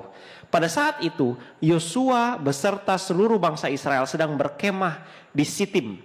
Sitim ada sekitar 24 km jaraknya di antara tembok Yeriko. Jadi antara Sitim dengan tembok Yeriko ada sungai Yordan. Ya, jadi mereka sebelum mereka masuk ke dalam tanah Kanaan, mereka harus melewati sungai Yordan dan tembok Yeriko. Sebelum mereka masuk, Yosua mengirimkan 2 pengintai, tetapi dikirim dengan diam-diam. Dan dikatakan, coba kalian amati negerinya dan bagaimana, apakah kita bisa masuk, apakah kita bisa menang. Lalu kedua pengintai ini datang dan sampailah ke dalam kota Yeriko dan mereka tidur di rumah perempuan sundal yang bernama Rahab. Sangat menarik mengapa dua orang umat Tuhan ini harus pergi dan harus tinggal dan masuk ke rumah bordil, ya kalau bisa kita katakan. Suatu rumah tempat tinggal perempuan sundal yang bernama Rahab. Kalau kita lihat ceritanya, orang Israel ketika masuk sebagai seorang mata-mata, dia haruslah menjadi orang yang tidak terlihat, tidak diketahui.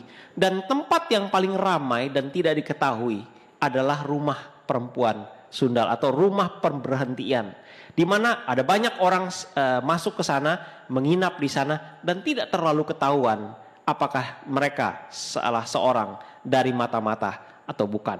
Ayat 2 berkata, kemudian diberitahukanlah kepada Raja Yeriko demikian. Tadi malam ada orang datang kemari dari orang Israel untuk menyelidiki negeri ini. Nah, entah kenapa banyak orang-orang Kanaan menyadari bahwa ada dua orang yang mungkin bajunya agak berbeda, perawakannya berbeda, cara bicaranya berbeda, ya, cara berjalannya berbeda, dan sepertinya mereka menyadari bahwa ini bukanlah salah satu dari mereka. Dan walaupun banyak sekali orang lalu lalang ke kota Yeriko, mereka melihat bahwa ini adalah dua orang yang tidak biasanya. Dan mereka mengatakan bahwa kepada raja bahwa ada orang yang datang. Ayat 3 berbicara, maka Raja Yeriko menyuruh orang kepada Rahab. Jadi raja itu mengirim orang pergi ke rumah Rahab, perempuan sundal itu, dan katakan, bawalah keluar orang-orang yang datang kepadamu, yang telah masuk ke dalam rumahmu, sebab mereka datang untuk menyelidiki seluruh negeri ini. Ayat 4, tetapi perempuan itu telah membawa dan menyembunyikan kedua orang itu dan berkata, memang orang-orang itu telah datang kepadaku, tapi aku tidak tahu dari mana mereka. Dan ketika pintu gerbang hendak ditutup menjelang malam, maka keluarlah orang-orang itu, dan aku tidak tahu kemana orang-orang itu pergi. Segera kejarlah mereka, tentu kamu dapat menyusul mereka. Nah, buat orang-orang pasukan raja yang datang untuk ke rumah Rahab untuk mengambil dua pengintai ini, mereka memiliki dua pilihan. Yang pertama adalah mereka bisa masuk, mendobrak masuk dan menggeledah seluruh isi rumah Rahab. Tetapi bisa jadi mereka tidak menemukan. Jadi ada dua kemungkinan, Rahab bisa berbohong, dia bisa jujur. Kalau Rahab berbohong dan orang tersebut ada di dalam, maka dengan cara menggeledah mereka akan menemukan. Tetapi kalau Rahab berkata yang jujur, maka jika dua orang itu sudah lari, maka si pasukan itu harus mengejar mereka sebelum pintu ditutup atau sebelum malam. Sebab kalau mereka tidak bisa mengejar, maka dua pengintai ini akan kembali dengan selamat, dan ini akan menjadi suatu kerugian yang sangat besar terhadap kota Yeriko. Tapi kalau pasukan daripada Raja Yeriko ini menggeledah dan ternyata tidak ditemukan, dan dua orang pengintai ini sudah lari, maka mereka juga akan menderita kerugian yang sangat besar buat kota itu. Jadi itulah dilema yang dihadapi oleh pasukan yang datang. Dan pasukan ini berpikir bahwa kalau kita kejar dua pengintai itu, dan ternyata dua pengintai itu masih ada di dalam rumah Rahab, maka dua pengintai ini tidak akan dapat kemana-mana karena pintu sudah ditutup. Jadi mereka memutuskan lebih baik mereka kejar. Akhirnya mereka meninggalkan rumah Rahab dan mereka mengejar. Kita lanjut ayatnya. Tetapi perempuan itu telah menyuruh keduanya naik ke soto rumah, ayat 6, dan menyembunyikan mereka di bawah timbunan batang rami yang ditebarkan di atas sotoh itu. Maka pergilah orang-orang itu mengejar mereka ke arah sungai Yordan. Ya, orang-orang ini adalah pasukan daripada Raja Yeriko, kejar ya dengan harapan bahwa mereka akan temukan. Tapi kalaupun mereka tidak temukan, artinya dua pengintai itu masih ada di dalam rumah daripada Rahab, dan mereka tidak akan mungkin bisa lari kemana-mana karena pintu gerbang sudah ditutup. Jadi pergilah orang-orang itu mengejar mereka ke arah sungai Yordan, ke tempat-tempat penyeberangan, ditutup pintu gerbang. Segera sesudah pengejar itu keluar.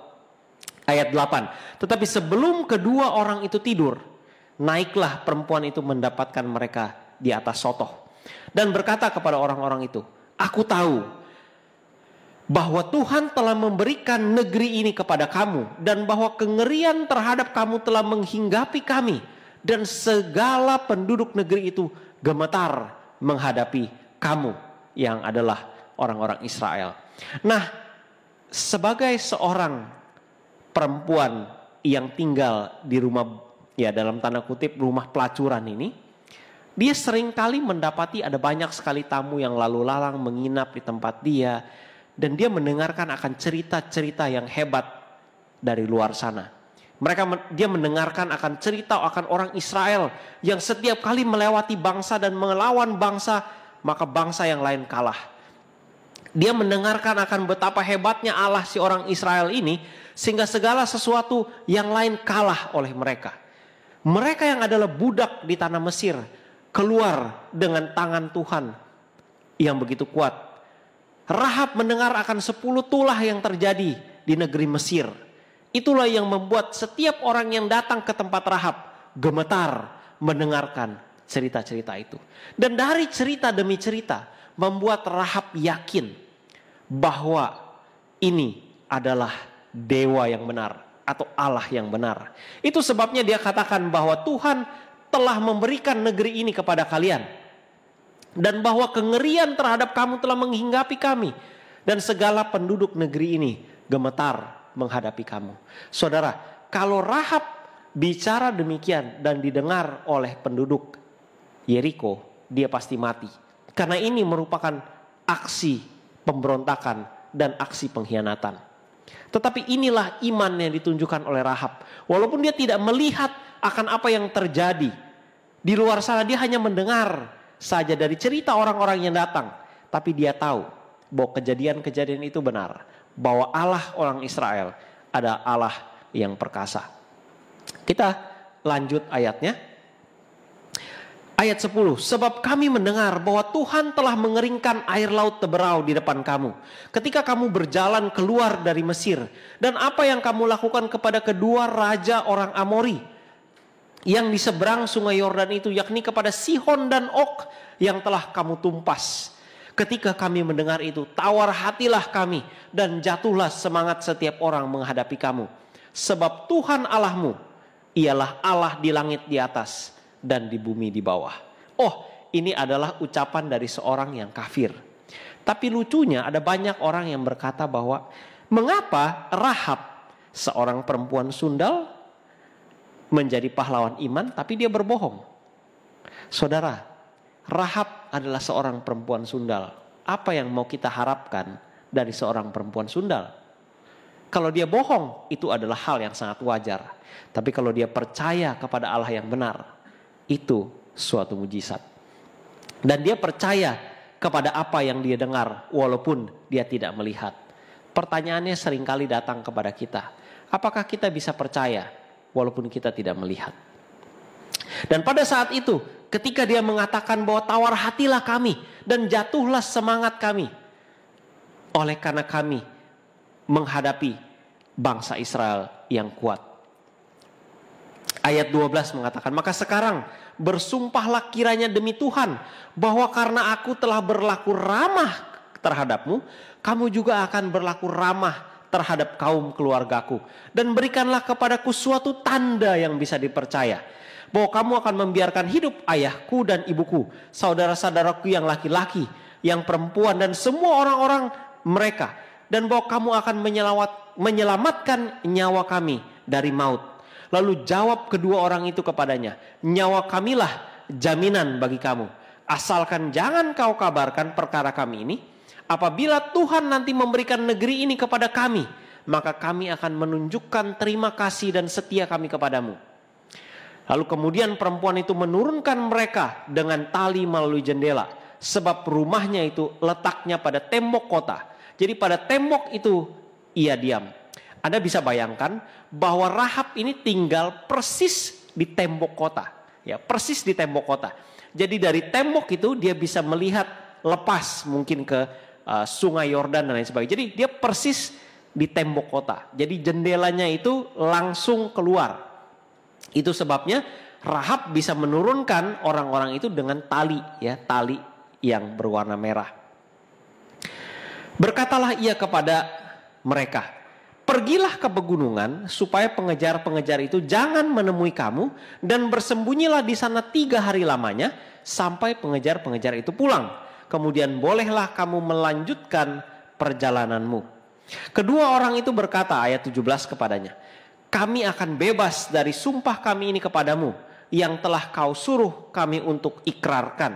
Sesungguhnya apabila kami memasuki negeri ini dan kami melihat haruslah ada tali dari benang kirmizi ini kau ikatkan pada jendela tempat engkau menurunkan kami. Dan ayahmu serta ibumu, saudara-saudaramu, serta seluruh kaum keluargamu kau kumpulkan di rumahmu. Dan setiap orang yang keluar nanti dari pintu rumahmu haruslah sendiri menanggung akibatnya kalau darahnya tertumpah, dan kami tidak bersalah. Tetapi siapapun juga yang ada di dalam rumahmu, jika ada orang yang menciderainya, kamilah yang menanggung akibat pertumpahan darahnya. Tetapi jika engkau mengabarkan perkara kami ini, maka bebaslah kami dari sumpah kepadamu itu yang telah kau suruh untuk kami ikrarkan. Perempuan itu berkata, seperti yang telah engkau katakan, demikianlah akan terjadi.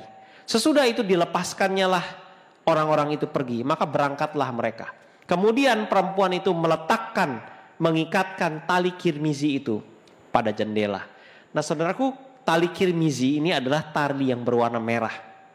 Ya, tali yang berwarna merah ini digunakan oleh Rahab untuk menurunkan kedua orang pengintai itu lewat jendela. Jadi mereka langsung keluar dari tembok Yeriko itu lewat jendela Rahab. Jadi mereka tidak perlu lagi keluar dari gerbang kota Yeriko supaya mereka bisa lari dan menyembunyikan diri supaya mereka bisa selamat.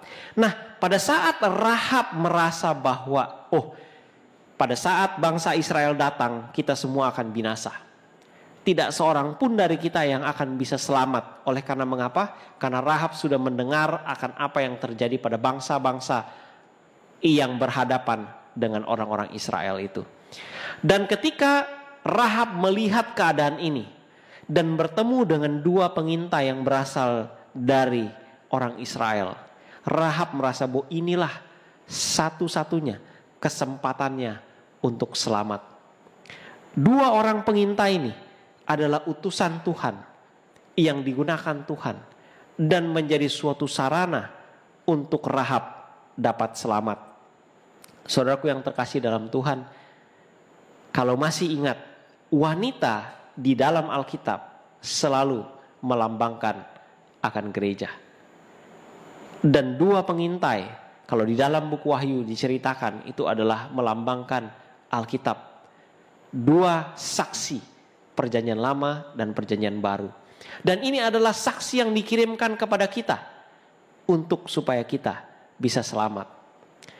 Dan saudara, ketika Rahab melihat ini, Rahab mengambil satu keputusan yang tepat. Dia membuat janji, membuat ikrar, dan membuat suatu ikatan dengan kedua pengintai ini. Tali kirmizi melambangkan suatu ikatan, suatu janji yang dibuat antara Rahab, antara wanita, antara gereja dengan Tuhan. Tali merah ini melambangkan pernyataan perjanjian antara gereja dan Tuhan. Ketika Rahab melepas kedua pengintai itu pergi, setelah itu dia tidak akan buang-buang waktu untuk meletakkan tali kirmizi ini di pas di jendela di pinggir daripada tembok Yeriko itu. Mari kita mencoba untuk melihat lebih dalam seandainya kita berada di posisi Rahab. Semenjak Rahab melepas 2 pengintai ini, apakah Rahab tahu kapan orang Israel akan datang? Tidak, Rahab tidak tahu kapan mereka akan datang. Mereka bisa saja datang 3 hari lagi. Mereka bisa saja datang 1 minggu lagi. Mereka bisa saja datang 1 tahun lagi. Rahab tidak tahu. Yang Rahab hanya tahu adalah perjanjian antara dia dengan kedua pengintai. Apa janjinya? Ini janjinya. Saya ingin mengulangi lagi supaya kita bisa tahu. Rahab meminta untuk 2 orang pengintai, berkata sama orang Israel, kalau nanti kalian datang, tolong saya dengan keluarga saya, dengan saudara-saudara saya, tolong diselamatkan. Tolong jangan dibunuh, kami harus diselamatkan ketika kalian datang. Dan kedua pengintai ini mengatakan, oke, kami akan selamatkan kamu dengan satu syarat. Syaratnya adalah semua yang mau diselamatkan harus berada di dalam rumah Rahab. Ya, yang pertama, itu janji yang pertama, harus ada di dalam rumah Rahab. Dan rumah Rahab itu harus punya satu tanda, yaitu tali kirmizi atau tali yang berwarna merah yang diikatkan di jendela tempat mereka berdua turun dibantu oleh Rahab. Dengan tanda itu orang Israel tahu bahwa ini adalah rumah yang harus dilindungi dan tidak boleh diserang. Ya, jadi itu perjanjiannya. Jadi selama Rahab berada di dalam rumahnya dan tali kirmizi itu tetap ada nongol atau ada di jendela rumahnya, maka seisi rumahnya akan selamat. Kalau kita jadi Rahab, kira-kira apa yang akan kita lakukan? Kalau saya jadi Rahab, pada saat kedua pengintai itu pergi, maka saya akan pastikan kepada seluruh orang di rumah saya bahwa tali itu tidak ada boleh satu orang pun yang mengganggu, menggantinya, melepasnya, memutusnya, apapun tidak boleh terjadi terhadap tali tersebut. Tali tersebut harus tetap ada untuk menjadi tanda bahwa saya akan diselamatkan oleh Tuhan. Nah, pada saat ketika dia sudah melepas, ketika Rahab tidak tahu kapan orang Israel akan datang, apa yang menjadi bagian, apa yang menjadi kehidupan Rahab selanjutnya? Kita tahu bahwa Rahab itu adalah wanita tunasusila, ya. Dia menjadi seorang wanita penghibur, ya, menjadi wanita pelacur. Kira-kira setelah kedatangan 2 pengintai itu, apakah ada perubahan di dalam hidupnya? Saya yakin pasti ada perubahan. Ketika dia sudah melepas akan kedua orang itu, dia berpikir bahwa kehidupannya untuk menjadi wanita tunasusila tidaklah cocok dengan apa yang dia harus dengan apa yang dia sedang tunggu-tunggu. Ketika dia mengetahui bahwa bangsa Israel sebentar lagi akan datang dan bahwa semua orang akan dibinasakan terkecuali dia dan keluarganya yang ada di dalam rumahnya, maka pada saat itu dia mulai berpikir untuk menyelamatkan keluarganya. Mungkin orang tuanya tinggal tidak bersama dengan dia. Dia akan berusaha untuk tarik orang tuanya untuk datang dan tinggal bersama dengan dia. Mungkin dia akan berhenti dari usahanya untuk mencari nafkah dengan cara menghibur orang lain. Oh, maaf, saya sudah tidak punya lagi waktu untuk menghibur orang lain. Saya harus menyelamatkan keluarga saya. Dan dia berusaha kalau ada orang yang tidak mau datang, tidak mau masuk, apakah dia akan baik-baik, aduh cobalah tolong kamu datang ke saya. Oh enggak, dia akan berusaha sedemikian rupa kalau bisa saya tarik dia masuk ke dalam rumah ini supaya dia selamat. Kenapa? Karena dia menginginkan akan keluarganya selamat, saudara-saudaranya selamat. Dan mungkin di depan pintu daripada rumah Rahab dia tulis, maaf, bisnis saya tutup. Saya tidak lagi membuka rumah saya untuk penginapan dan rumah bordil. Karena saya punya satu misi yang saya harus lakukan untuk menyelamatkan orang lain atau keluarga saya. Yang tadinya kamar-kamar itu disewakan untuk orang-orang yang datang untuk menginap. Sekarang dia bilang, maaf, saya tidak lagi membuka kamar saya untuk disewakan. Tapi kalau you mau tinggal di sini supaya selamat, sini datang masuk. Itulah yang Rahab pikirkan. Sebisa mungkin dia mau undang lebih banyak orang datang ke rumahnya. Bukan untuk dihibur, tapi supaya selamat. Ketika dia harus keluar dari rumah, mungkin untuk berbelanja, mungkin untuk membeli kebutuhan sehari-hari, mungkin untuk berhubungan ke rumah orang lain. Apakah dia datang ke tempat orang lain atau mungkin dia pergi ke pasar dan dia bercerita sepanjang hari, dia bergosip sepanjang hari? Saya pikir tidak. Dia akan mungkin ke pasar, beli segala sesuatu yang diperlukan, langsung buru-buru pulang. Kenapa? Karena dia takut jangan-jangan ketika dia pergi ke pasar orang Israel datang. dan saya kehilangan akan keselamatan saya. Pikiran akan bahwa kedatangan orang Israel sudah tidak akan lama lagi membuat hidupnya berbeda. Apakah kedatangan Yesus yang kali yang kedua membuat hidup kita, kebiasaan kita menjadi berbeda? Sangat menarik bahwa kata Yosua adalah kata yang sama dengan kata Yesus. Di cerita Rahab, Yosua akan datang. Rahab tidak tahu kapan Yosua dan pasukannya datang. Kita pun tidak tahu kapan Yesus dan pasukannya datang. Tapi satu hal yang kita tahu, satu hal yang Rahab tahu, bahwa Yosua sebentar lagi akan datang. Dan kita tahu Yesus sebentar lagi akan datang. Pada saat orang-orang datang dan bertanya, kenapa you punya rumah ada tali merah nongkrong? Kok ada tali merahnya nih, untuk apa sih? Saya pikir Rahab akan menjawab dan katakan, kamu mau tahu apa maksud daripada tali merah ini? Sini, masuk ke dalam rumah saya, kita sama-sama belajar, kita sama-sama Bible study. Apakah itu yang kita katakan? Mungkin mereka akan tanya, Rahab, kenapa kamu sekarang jadi berubah? Kenapa kamu tidak lagi melakukan apa yang biasa kamu lakukan? Kamu tidak berkata-kata seperti biasa yang kamu berkata-kata. Apa yang akan Rahab katakan? Mari sini, saya akan kasih tahu apa yang membuat saya berubah. Saya akan ceritakan kenapa ada tali merah di rumah saya. Datang ke rumah saya.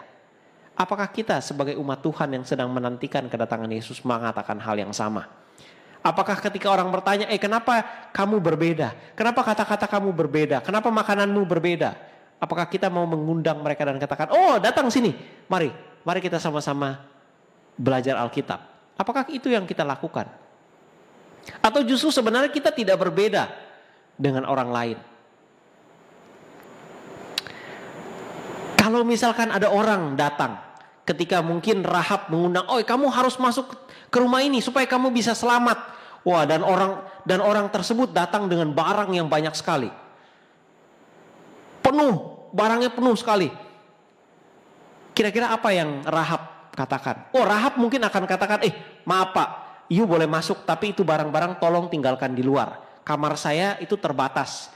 Yang masuk sini saya mau cuma orang saja supaya lebih banyak orang yang bisa selamat. Barang-barang tidak akan bisa diselamatkan, taruh saja di luar. Karena kalau barang kamu masuk, maka orang lain tidak akan lagi bisa masuk. Inilah yang dikatakan Rahab. Dia mau seberapa banyak yang bisa masuk ke dalam rumahnya, itulah yang akan selamat. Dan dia berusaha untuk memasukkan lebih banyak orang lagi dan lebih banyak orang lagi supaya mereka bisa selamat. Satu hal yang sangat menarik adalah, masih ingat apa yang dilakukan oleh orang Israel ketika mereka hendak masuk ke dalam Yeriko, dan bagaimana caranya orang Israel menghancurkan tembok Yeriko? Mereka berkeliling ya. Anda tahu berapa kali mereka kelilingi tembok Yeriko? Ya, bukan 7 kali ya, tapi 13 kali ya. Karena 6 hari mereka keliling sekali, dan hari yang ke-7 mereka keliling 7 kali. Jadi 7 tambah 6, 13 ya. Jadi jangan salah. Nah, Anda bisa bayangkan pada saat bangsa Israel sampai di tembok dan mereka mulai berkeliling. Pada saat mereka keliling sekali, orang-orang di Yeriko, di dalam kota Yeriko semakin gemetar. Dan apa yang terjadi pada Rahab? Rahab semakin semangat. Dia semakin bersemangat untuk mengundang orang-orang datang ke rumahnya supaya untuk diselamatkan. Semakin besar tanda, semakin mengerikan tanda yang kita lihat, semakin Rahab bersemangat untuk membawa orang kepada keselamatan. Apakah kita demikian? Dan pada saat mereka datang, dan kalau Anda bayangkan ketika orang Israel datang, orang Israel kan datang tidak sendirian. Ada tiang awan dengan tiang api bersama dengan mereka. Anda bisa bayangkan apa yang membuat orang-orang di dalam kota Yeriko gemetar. Bagaimana mereka bisa melihat tiang awan dengan tiang api datang dan persis berada dekat dengan tembok Yeriko. Tetapi apa yang berada di dalam hati Rahab? Penyelamatanku sudah sangat-sangat dekat. Inilah yang membedakan antara umat Tuhan dengan yang bukan umat Tuhan. Seharusnya tanda-tanda zaman membuat kita lebih semangat akan kedatangan Yesus yang kedua kali. Seharusnya COVID-19 tidak membuat kita gemetar dan membuat kita takut. Karena COVID-19 menyatakan Tuhan sebentar lagi akan datang. Dan sangat menarik ya, kalau Anda bayangkan tembok Yeriko ini tembok yang sangat besar. Mereka merasa bahwa tembok mereka itu adalah tembok yang terkuat, tidak akan mungkin hancur dan kalah. Tapi ketika mereka melihat tiang awan dengan tiang api, hancurlah semangat mereka. Dan pada kali terakhir, ketika sangkakala dibunyikan, 7 kali ditiupkan, dan mereka bersorak. Sangat menarik bahwa di dalam buku Wahyu pun dikatakan demikian. Maka sangkakala berbunyi. Setelah sangkakala berbunyi, datanglah penghulu malaikat itu. Dan Yesus datang. Ini adalah sangat menarik. 1 Korintus 10 ayat 11 menyatakan bahwa apa yang terjadi dahulu kepada bangsa Israel adalah suatu pelajaran buat kita yang hidup di akhir zaman. Dan ketika tiupan daripada sangkakala itu berbunyi dan mereka bersorak, maka hancurlah seluruh tembok Yeriko. Ini satu hal yang sangat menarik. Ketika seluruh tembok Yeriko itu rubuh, Anda bayangkan kalau tembok itu berada di dalam keadaan setengah lingkaran yang sangat tinggi, tiba-tiba hancur, Anda akan bisa perhatikan kalau kita bisa melihat ada satu bagian tembok yang tetap berdiri kokoh dan tidak hancur. Dan tembok itu ada tali merah yang turun dari jendela tembok. Bukankah Tuhan begitu indah? Bukankah kuasa Tuhan begitu hebat? Bagaimana caranya seluruh tembok Yeriko hancur terkecuali satu bagian rumah Rahab yang menempel kepada tembok Yeriko itu. Pada saat kita tahu ceritanya, pada saat orang-orang Israel datang dan seluruh tembok Yeriko itu rubuh dan hanya tersisa rumah Rahab di sana, dan pada akhirnya mereka diselamatkan.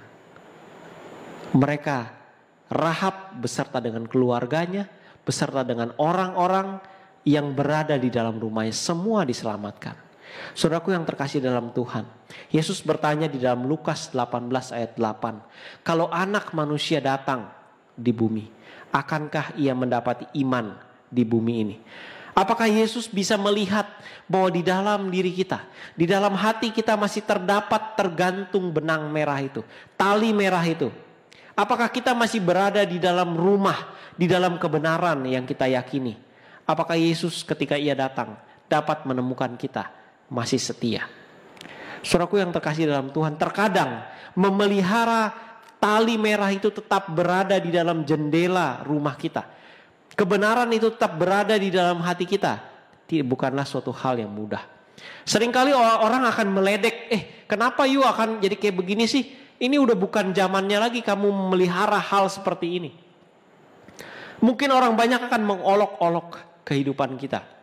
Mungkin orang tidak percaya dan menghina kita. Mungkin akan ada banyak sekali pergumulan yang kita hadapi ketika kita berubah dan ketika kita meletakkan tali merah itu, keyakinan kita itu di jendela rumah kita. Tetapi apakah ketika Yesus datang masih dapat menemukan iman percaya kita tetap di sana? Saudaraku yang terkasih dalam Tuhan, cerita akan Rahab menggambarkan bagaimana kehidupan kita menjelang akan kedatangan Yesus yang kedua kali.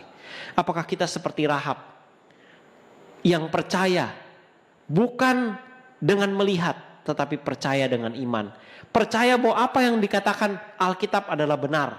Apa yang dijanjikan oleh kedua pengintai itu adalah benar.